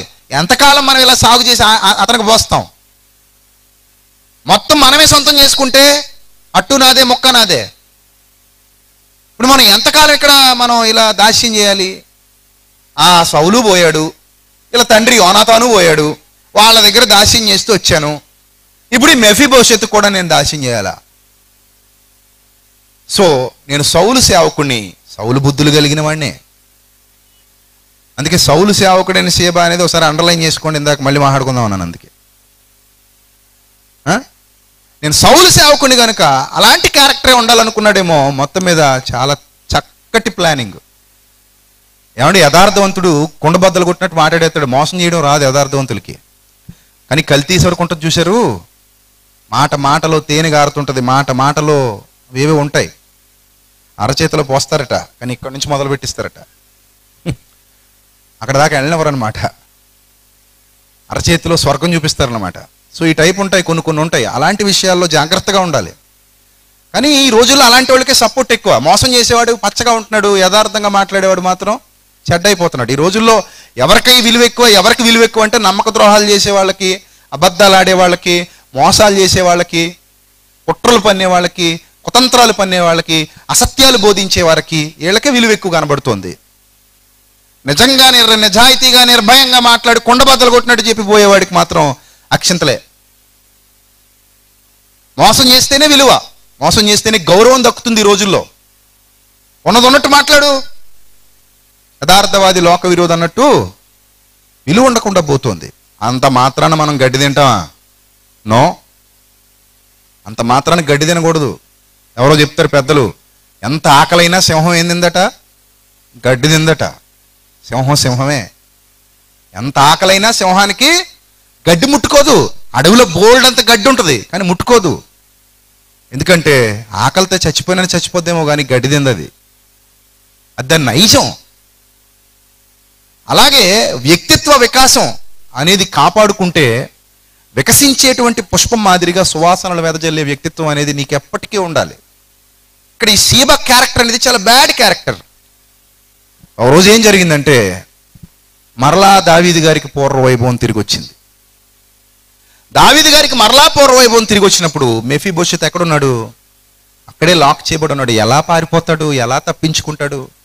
ఎలా దావీదు పక్షానికి వస్తాడు? ఇప్పుడు అసలు సీక్రెట్ రివీల్ అవుతుంది. చూడండి, సమూయేలు 2వ గ్రంథం 19వ అధ్యాయము 24వ వచనం నుంచి చూద్దాం ప్రియులారా. సమూయేలు 2వ గ్రంథం 19వ అధ్యాయము 24వ వచనం. మరియు సౌలు కుమారుడు మెఫీబోషెతు రాజును ఎదుర్కొనుటకు వచ్చెను. రాజు పారిపోయిన దినం మొదలుకొని అతడు సుఖముగా తిరిగి వచ్చిన నాటి వరకు అతడు కాళ్ళు కడుక్కోలేదట. That is reality. ఒక రియల్ పర్సన్ ఎలా ఉంటాడో చూడండి. పోయాడు. మీరు ఏమనుకుని ఉంటారు ఇప్పటి వరకు? నేను ఈ విషయం మనం చదవకపోతే మీరు ఏమనుకుని ఉంటారు? ఏదైనా మెఫీబోషెత్ ఇంకా బల్ల దగ్గర కూర్చొని పూటకు 3 పూటలు బాగా తినేస్తున్నాడు, హ్యాపీగానే ఉన్నాడు, బాగానే ఉన్నాడు అని అనుకున్నారు కదా మీరు? మీ మనసుకి అలా అనిపించింది కదా? పోయి ఉంటాడులేండి, వెళ్దాం అనుకున్నాడు కానీ వెళ్ళడానికి కుదరలేదు. దావీదేమో అడవుల పంటి పోయాడు, ఈయన మాత్రం ఎక్కడున్నాడు? రాజకోటలోనే ఉన్నాడు కాబట్టి హ్యాపీగా తింటున్నాడు, హ్యాపీగా ఉన్నాడు, సంతోషంగా ఉన్నాడు అనుకుంటారు. కానీ చూడండి ఏం జరిగిందో. అతడు కాళ్ళు కడుక్కోలేదట. కుంటికాళ్లే, కానీ కడుక్కోలేదట. ఎందుకు ఇలాంటి నిర్ణయాలు తీసుకుంటున్నాడు? ఎందుకంటే అలాంటి నిర్ణయాలు తీసుకుంటున్నాడు? పిలిచి అన్నం పెట్టిన వాడిని ఎలా మర్చిపోగలడండి? బాధల్లో ఆదుకున్నవాడు కష్టాల్లో ఉంటే ఎలా మర్చిపోగలడండి? బాధల్లో ఆదుకున్నవాడి కుటుంబం కన్నీళ్లు పెట్టుకుంటుంటే ఎలా మర్చిపోగలడండి? అది మర్చిపోలేక కృతజ్ఞత కలిగిన వాడు, కృతజ్ఞుడు ఉంటాడు. ఒక అక్షరం తేడా, ఒక ఒత్తు తేడా అంతే. కృతజ్ఞత, కృతజ్ఞత రెండింటికి ఒకే ఒత్తు తేడా. చచ్చి మేదేసుకెళ్ళిపోయేది ఏమీ లేదు. కానీ కృతజ్ఞత కలిగిన వారంగా చేస్తే దేవుని దగ్గర ధన్యత. ఆ ఫ్యామిలీ నాకు మేలు చేసిన ఫ్యామిలీ అది. నేను కుక్క వంటి వాడనై ఉన్నప్పుడు ఆ మహానీయుడే కదా నన్ను పిలిచాడు, నాకు అన్నం పెట్టాడు. నా స్థితి ఏంటి అసలు? నన్ను ఆయన పక్కన కూర్చుండబెట్టుకున్నాడు, రాజు భోజనం తినిపించాడు నాకు. అలాంటి వాడికి నేను అన్యాయం చేయగలనా? ఆయన బాధల్లో అరణ్యాల్లో ఉన్నప్పుడు నేను ఇక్కడ సుఖంగా ఉండగలనా? దావీదుకు కూడా అలాంటి మనసే. దేవుని మందసం ఎక్కడో గుడారాల్లో ఉండగా నేను దేవదారు మ్రానులతోనూ సరళపు మ్రానులతోనూ కట్టబడిన దంతపు నగర్లో కాపురం ఉండడానికి నాకు మనసు రావట్లేదు అనుకున్నాడు. చూశారు? ఈయన కూడా అలాంటి మనస్తత్వం కలిగిన వాడే. నా రాజు నా రాజు నా రాజు కుటుంబం మొత్తం అక్కడ ఉంది.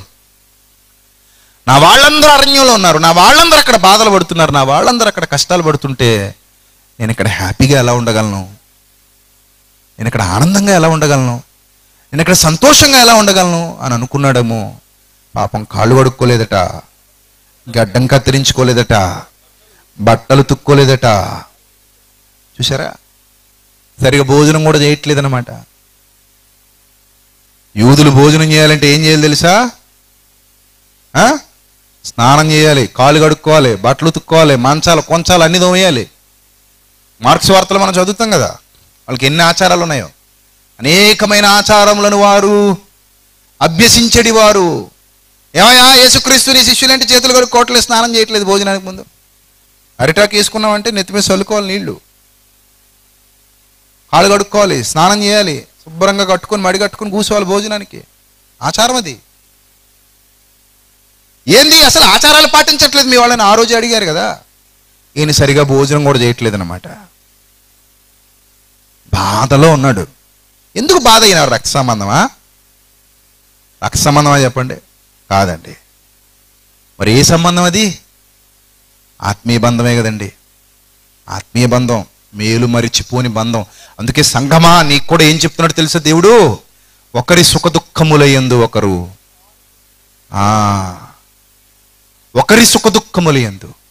నీ బాధ నా బాధ, నా సంతోషం నీ సంతోషం, నీ కష్టం నా కష్టం, నా సుఖం నీ సుఖం. నీ ఆనందంలో నాకు వాటా కావాలి, నా దుఃఖంలో నువ్వు వాటా పంచుకోవాలి. నీ దుఃఖంలో నేను వాటా తీసుకుంటాను, నా ఆనందంలో నువ్వు వాటా తీసుకోవాలి. ఇది సంఘం అంటే, క్రీస్తు రక్తంతో కడగబడిన సంఘం. ఎప్పుడు ఒక వ్యక్తిని మనం పక్కన పెట్టాలో తెలుసా? అతడు క్రీస్తును పక్కన పెట్టినప్పుడు. అప్పుడు కూడా మనం అతన్ని కాపాడే ప్రయత్నాలు 100% చేసిన తర్వాతనే ఇక అతనిని అన్యునిగాను సొంకరిగాను ఎంచుకోవాలి, పూర్తి ప్రయత్నాలు చేసిన తర్వాత. కానీ స్వార్థంతో రగిలిపోయే జీవితాలు సంఘమా మనకి ఎట్టి పరిస్థితుల్లో ఉండకూడదు. గుర్తుపెట్టుకోండి. ఒకరోజు దేవుడు లెక్కడుగుతాడు, ఆ రోజు సమాధానం చెప్పగలిగే ధైర్యం మన దగ్గర ఉండాలి. ఆ ధైర్యం ఉంటేనే నువ్వు సేవ చెయ్యి, ఆ ధైర్యం లేకపోతే పక్కన కూర్చో. అందుకే బోధకులమైన మనము మరీ కఠినమైన తీర్పు పొందుతామని ఎరిగి మీలో అనేకులు బోధకులు కాకుండా బీ కేర్ఫుల్. నోటికొచ్చింది మాట్లాడావా జాగ్రత్త అంటాడు. నోటికొచ్చింది ఇష్టం వచ్చినట్టు నీ స్వార్థపూరిత ప్రయోజనాల కోసం కానీ మాట్లాడావా?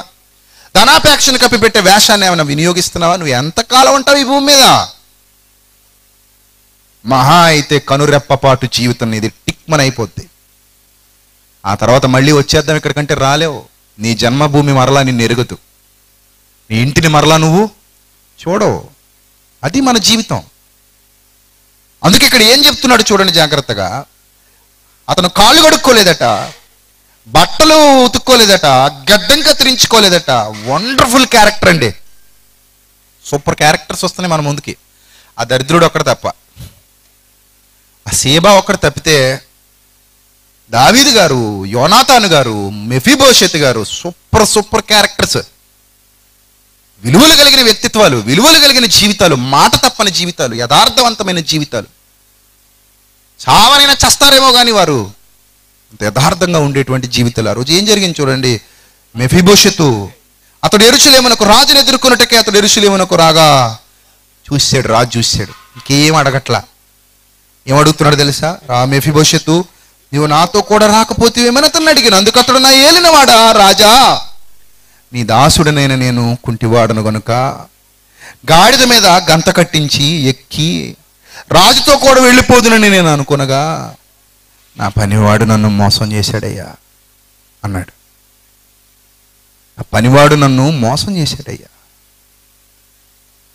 ఆ తర్వాత, ఇదిగో నీ దాసుడనైన నేను, సీబా నీ దాసుడనైన నన్ను గూర్చి నా ఏలిన వాడవు రాజువగు నీతో అబద్ధాలాడాడయ్యా. అబద్ధాలు చెప్పాడు.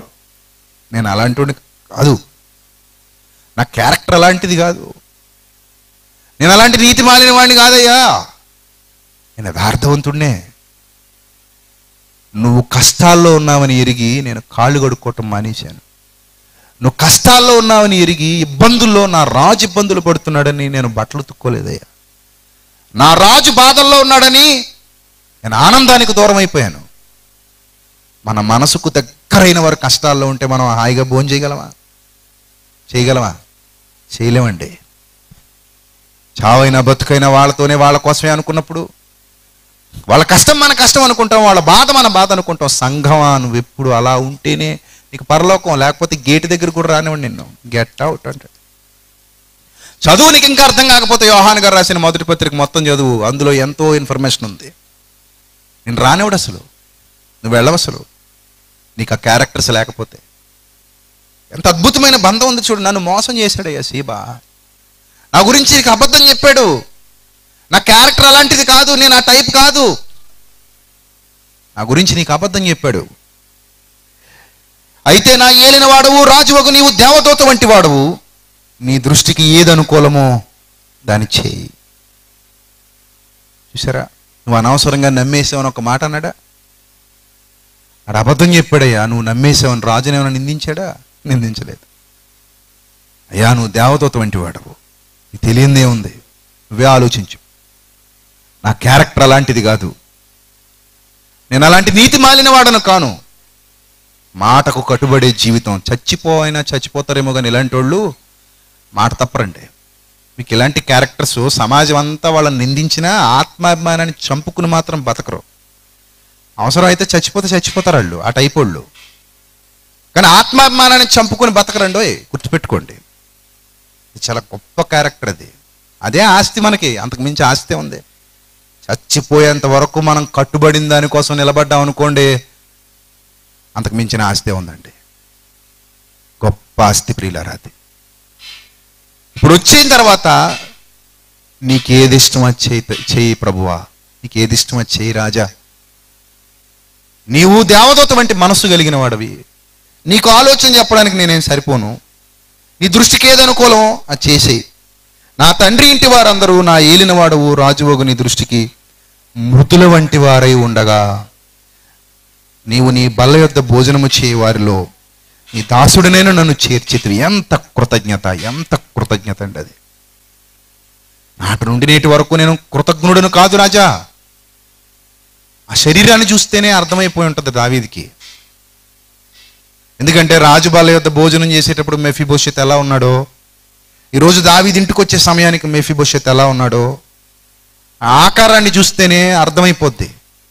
అందుకే ఇంకా మారు మాట్లాడలేదు దావీదు. ఆకారాన్ని చూస్తే అర్థమైపోద్ది. కడుక్కొన్న కాళ్ళు, ఉతుక్కొన్న బట్టలు, కత్తిరించుకొన్న గడ్డం. ఏ సుఖంగా ఉన్నాడు ఇక్కడ, ఏం ఆనందంగా ఉన్నాడు. ఇది బంధం అంటే, ఇది అనుబంధం అంటే. ఒకరితో ఒకరు మాట్లాడుకోవట్లేదు, ఒకరినొకరు చూసుకోవట్లేదు. వాళ్ళ నాన్న ఎంత ప్రేమించాడో అంతకంటే కుంటి కుర్రాడు కూడా ప్రేమిస్తున్నాడు దావీదిని. నిజంగా దావీదు ఎంత అదృష్టవంతుడండి బాబు, ఇలాంటి వాళ్ళు దొరకడం. మనకు ఆస్తులున్నోళ్ళు దొరకడం, అంతస్తులున్నోళ్ళు దొరకడం అదృష్టం కాదండి. ఇలాంటి వాళ్ళు దొరకడం నిజంగా మన ధన్యత. బ్యాంకులో కోట్ల రూపాయలు ఉన్నా వేస్ట్, కానీ ఇలాంటి వాళ్ళు ఒక్కళ్ళు ఉంటే చాలండి మనతో, జీవితం ధన్యమైపోయినట్టే. Such a wonderful character, such a beautiful character. Character అతనికి అందం తీసుకొచ్చేసింది. ఆ చూస్తే అర్థమైపోతుంది అతను ఎంత ఎంత వేదన అనుభవించాడో, ఎంత బాధ అనుభవించాడో, ఎంత కన్నీళ్లు దిగమింగుకుని బతికాడో, ఎంత ప్రేమ, ఎంత ప్రార్థన చేశాడో దావీదు కోసం, ఎంత ప్రార్థన చేశాడో. అప్పుడు నేను కుక్కలాగా బతుకుతున్నప్పుడు నేను మృతుల వంటి వారే మా వాళ్ళందరూ ఉండగా నీ బల్ల యొద్ద భోజనం చేయవారిలో నీ దాసుని నన్ను చేర్చితివి, కాబట్టి ఇక్కడ రాజువైన నీకు మొరపెట్టుటకు నాకేమి న్యాయమని అనగా, నీకు మొరపెట్టడానికి నాకేమి న్యాయం, నాకేం కావాలి ఇంకా అనగా, రాజు ఈ సంగతులను నీవు కిందులకు ఎత్తెదవు, నీవును సీబాయును భూమిని పంచుకున్నాడని నేను ఆజ్ఞ ఇచ్చితిని కదా అనెను. నువ్వు ఇవన్నీ ఎందుకు చెప్తున్నావు? మా భూమిని మీద పంచేసుకోండి అని నేను చెప్పాను కదా అంటే అంటున్నాడు కదా. అందుకు మెఫీబోషెతు, నా ఏలిన వాడవగు నీవు నీ నగరికి తిరిగి క్షేమముగా వచ్చి ఉన్నావు, నాకేమీ వద్దు, వాడిని మొత్తం తీసుకోమను అన్నాడు. చూసారా, నువ్వు వచ్చావయ్యా చాలు, నాకు భోజనం పెడుతున్నావు, అంతకు మించి నాకేం వద్దు, ఆస్తి మొత్తం వాడిని తీసుకోమను, నాకు అవసరం లేదు. కొందరు చరిత్రకారుల అభిప్రాయం ఏంటో తెలుసా? బైబిల్ పండితుల అభిప్రాయం, అసలు ఆస్తి సీబాకి ఎందుకు ఇచ్చేసి ఉంటాడంటే, అతన్ని మా సేవకుడు ఎప్పటి నుంచో మా కుటుంబంలో సేవకుడిగా పనిచేస్తున్నాడు, తీసుకో బాబు, మొత్తం తీసుకో, నాకు అవసరం లేదు, నాకు తినడానికి 4 మెతుకులు దొరికాయి, నాకు చాలు, నాకు ఇంకేం వద్దు, మొత్తం పట్టుకెళ్ళిపో. మారు మాట మాట్లాడలేదు.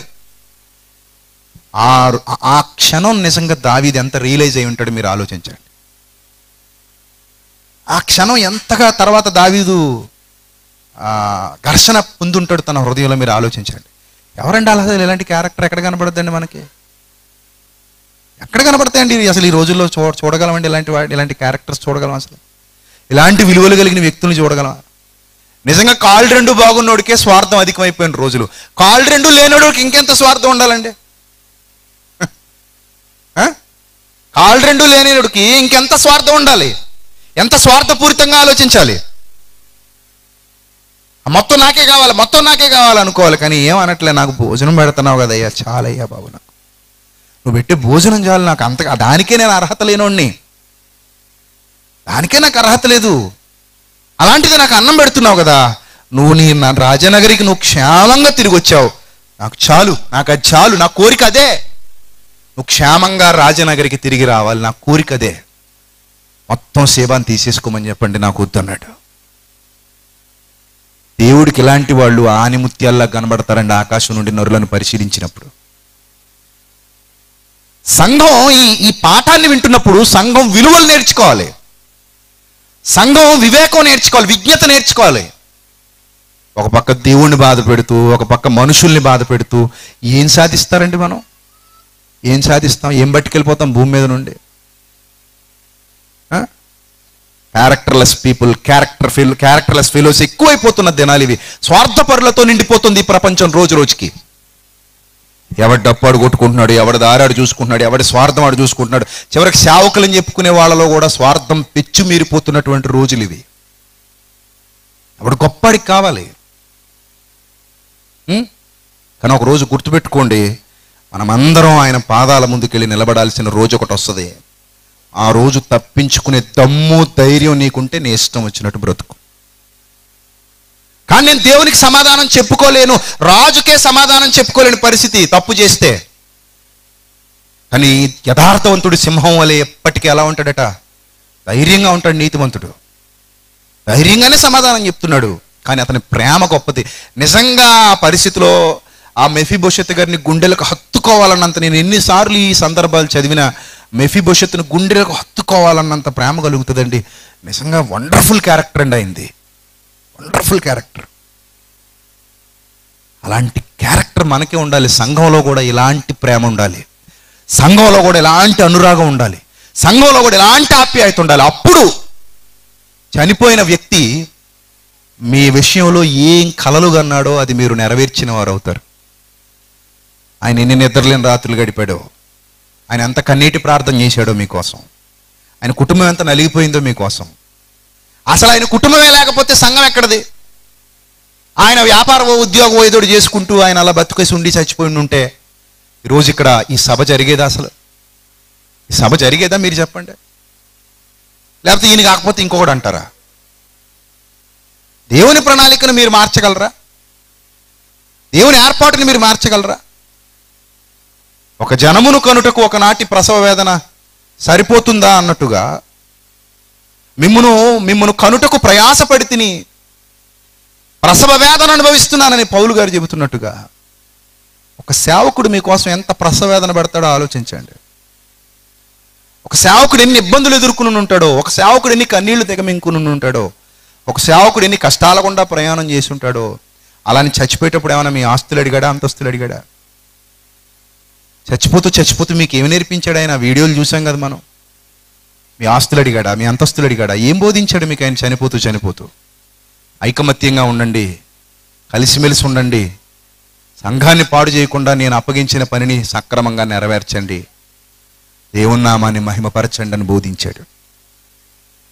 అది కూడా మనం మరిచిపోయి కృతజ్ఞులం అయిపోతే అది చాలా తప్పండి. అది చాలా తప్పు.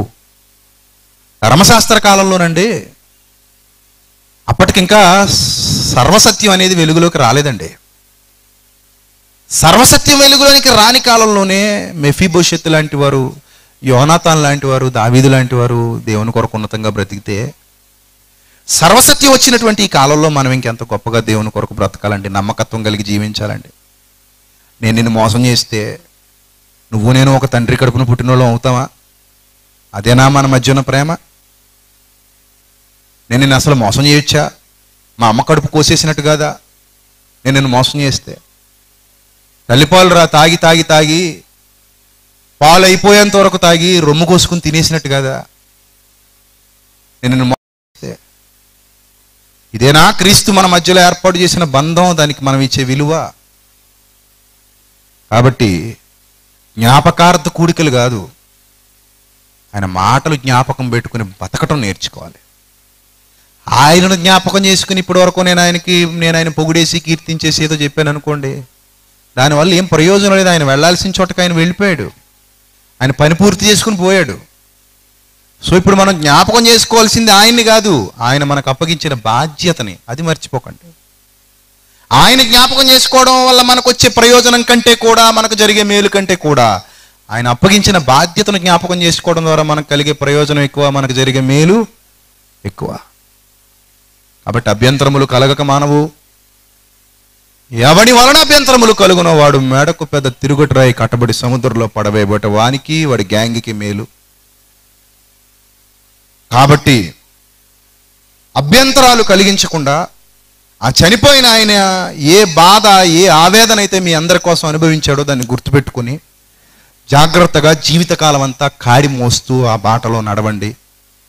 మెఫీబోషెతు లాంటి విలువలు కలిగిన జీవితం, దావీదు లాంటి విలువలు కలిగిన జీవితం, యోనాతాను లాంటి తగ్గింపు కలిగిన జీవితం కలిగి ఉండండి. షేబా లాంటి జీవితం ఎప్పటికీ వర్ధిల్లదు. షేబా అనేవాడు వర్ధిల్లడు, ఆ జీవితం వర్ధిల్లదు. కాబట్టి ప్రియులారా, దేవుని సంఘాన్ని మన స్వార్థం కోసం ఎప్పుడు పాడు చేయకూడదు. ఆ ప్రేమ కలిగి, ఆ విశ్వాస్యత కలిగి, ఆ నమ్మకత్వం కలిగి మీరు మీ కుటుంబాలు కడవరకు నమ్మకంగా యథార్థంగా పోరాడాలని ప్రేమపూర్వకంగా తెలియజేస్తున్నాను. మంచి నిర్ణయాలు తీసుకోండి, ఆత్మీయంగా వర్ధిల్లండి. అట్టి ధన్యత దేవుడు మీకు, మీ సంఘానికి, కుటుంబాలకు దయచేయనుగాక. తలలు వంచండి, ప్రార్థన చేసుకుందాం. సర్వకృపానిధి, కనికరం కలిగినటువంటి మా కన్న తండ్రి, ఎంతవరకు విలువైన జ్ఞానవాక్కులతో మా హృదయాలను నింపినందుకు స్తోత్రం తండ్రి. ఏమిచ్చి మీ రుణం తీర్చుకోగలం ప్రభు తండ్రి. మీ మాటలు ప్రకటించుటకు మా జీవితాలు ఏపాటివి, మేము ఏపాటి వారము తండ్రి. అయినప్పటికీ మీ దీనదాసులైన మమ్మల్ని కరుణించి మీ ఆత్మ సహాయాన్ని మాకు అనుగ్రహించి మీ పిల్లలకు విలువైన జ్ఞానవాక్కులు అందింపజేశారు. ఇవి మాకు మా అందరికీ మార్గదర్శకమే ప్రభు. ఈ మాటలు మేమందరం పాటించవలసిన వారమైన మాకు ఇవన్నీ శిరోధార్యాలు తండ్రి. ఎప్పటికీ మీ మాటల్ని ప్రభు మేము విడిచిపెట్టిపోకున్నట్లు మీ ఆజ్ఞల మార్గమును పరిగెత్తగలిగే భాగ్యాన్ని మాకు ప్రసాదించండి. నమ్మకస్తులైన పిల్లలముగా, నమ్మకస్తులైన సేవకులముగా, నమ్మకస్తులైన పరిచారకులముగా, నమ్మకస్తులైన విశ్వాసులముగా మీ ఎదుట కొనసాగుటకు ఈ కడవరి దినాల్లో కొద్ది కాలం మాత్రమే మా జీవితం ఇంకా మాకు మిగిలి ఉన్న దినాల్లో తండ్రి నిత్యము మీ పరిచర్యలో కాలం గడుపుతూ మమ్మల్ని మేము తగ్గించుకొని ఎల్లప్పుడూ మిమ్మల్ని హెచ్చిస్తూ, ఈ లోకంలో ఏది మాకు శాశ్వతం కాదని మీరు మాకు వాగ్దానం చేసిన నిత్య జీవితం మాత్రమే మాకు శాశ్వతమని మేము గుర్తెరిగి మా ముందటి తరాల్లో భక్తులు ఎలాగైతే ప్రభ మరణించి నీతిమంతులుగా మీ పనిని తుదముట్టించి మంచి పరుగు పరిగెత్తి మంచి పోరాటం పోరాడి మీ వద్దకు చేర్చబడ్డారు.